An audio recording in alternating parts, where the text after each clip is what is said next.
زندگی آخر رلا ہی دیتی ہے، پھر چاہے ہم اپنے ماں باپ کے کتنے ہی لاڈلے کیوں نہ ہوں۔ ڈو یو تھنک کہ زندگی واقعی اتنی مشکل ہے؟ بالکل، اصل میں دنیا کی سب سے جو غیر یقینی چیز ہے نا وہ زندگی ہے، اور سب سے یقینی چیز موت ہے۔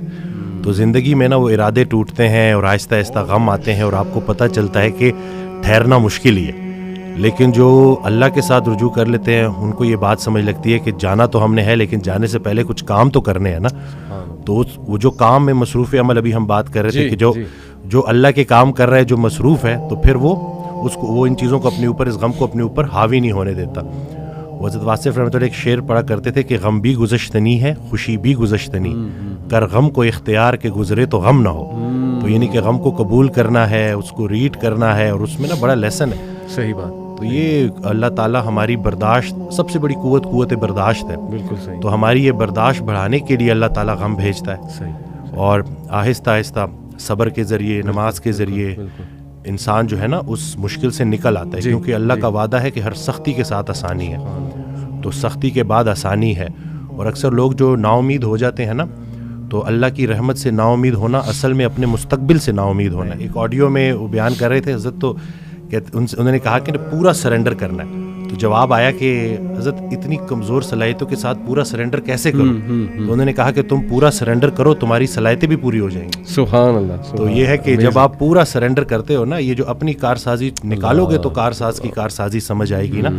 تو یہ جو اللہ ہے نا، یہ ہمارے ارادوں کو توڑتا ہے، اور نہیں آتی کوئی پریشانی اس وقت تک جب تک وہ بڑی پریشانی کو ٹالنے نہ آئی ہو۔ انسان جو ہے نا وہ جلد باز ہے، وہ کہتا ہے کہ بس میرے اللہ کو اپنے مطابق چلانا چاہتا ہے۔ صحیح بات۔ اور اللہ نے ہمارے لیے کتنی خیر رکھی ہوئی ہے، کتنی آسانی رکھی ہوئی ہے، ہمیں خوش کرنے کے لیے اللہ کے پاس اتنا کچھ ہے، لیکن ہم جلد بازی میں اور نا امیدی میں اس سے محروم ہو جاتے ہیں۔ اور شیطان جو ہے نا وہ ہماری رگوں میں خون کی طرح دوڑتا ہے۔ صحیح۔ تو اس کا طریقہ واردات ہے ہی یہ وسوسہ دینا۔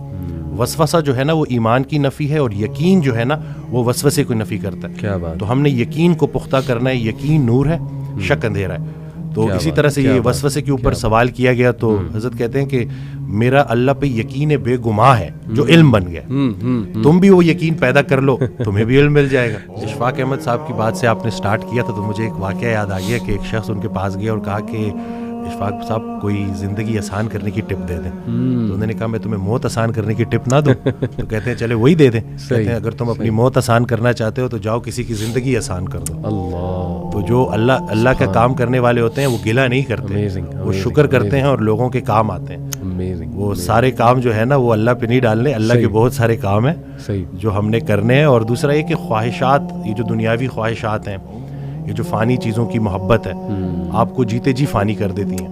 اور یہ جتنا کچھ بھی ہے نا، وہ ایک شعر ہے کہ تیرے سوا کروں پسند کیا تیری کائنات میں، دونوں جہاں کی نعمتیں قیمت بندگی نہیں۔ تو اللہ جو ہے نا اس کو ہم نے کسی چیز، کسی لالچ سے ہٹ کے صرف اللہ کیونکہ عبادت کے لائق ہے اور اللہ خالق ہے، اور ہم نے اپنے حالات کو نہیں دیکھنا، بس ہم نے ماننا ہے۔ امیر انسان اگر اللہ سے دور ہے تو امیری اس کے لیے آزمائش ہے، غریب انسان اگر اللہ سے دور ہے تو غریبی اس کے لیے آزمائش ہے۔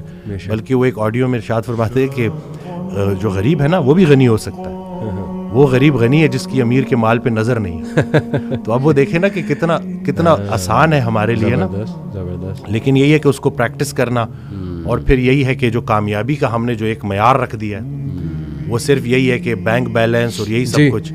تو انسان بھی بیچارہ نا بڑے بڑے گھر بناتا ہے اور سوتا اسی ایک چھوٹی سی تنگ سی جگہ پہ ہے، بستر پہ، جتنی اس نے قبر میں سونا ہے۔ اور یہ ہے کہ وہ حضرت کہتے ہیں کہ جو چیزیں تم نے اپنے مرنے کے بعد ویسی ہی چھوڑ جانی، اس کو اپنی زندگی میں کیوں نہ چھوڑ دو۔ ایک اور جگہ کہتے ہیں کہ جن کو تم نے اپنے مرنے کا غم دے کے جانا ہے ان کو اپنی زندگی میں تھوڑی خوشیاں تو دے جاؤ۔